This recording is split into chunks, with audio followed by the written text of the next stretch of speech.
Écoute-moi, hein, Macron, si tu regardes et ça, Macron, je te traite de menteur sur le casier judiciaire vierge. Et si tu n'es pas content, fais-moi un procès. J'attends toujours qu'il me passe un procès là-dessus. J'ai les preuves que Macron a menti sur le casier judiciaire vierge qu'il devait instituer en 2017.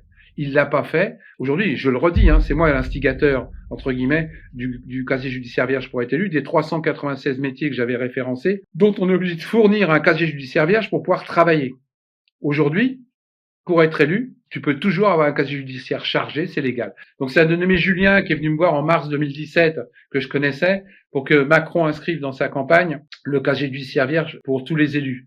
J'avais fait une note pour Asselineau, j'avais fait une note pour Nicolas Dupont-Aignan, j'avais fait une note pour mon copain Jean Lassalle, j'ai fait une note pour Macron. Il le met dans son programme, page 27, j'étais content. Lors d'un débat télévisé qu'il y a eu où ils étaient 11, il cite la pétition et il cite mon nom. J'étais encore 2 fois plus content. Malheureusement, deuxième tour arrive. 3 jours avant le vote du deuxième tour, Julien vient me revoir, il me dit « Philippe, on est emmerdé, on pourra pas faire le casier vierge. » parce que Bayrou n'est pas d'accord. Je dis, Julien, tu vois la porte là, tu la prends, tu te casses. Et tu dis à ton patron qu'à chaque fois que je pourrais, je le traiterai de menteur dans les internets ou en télévision.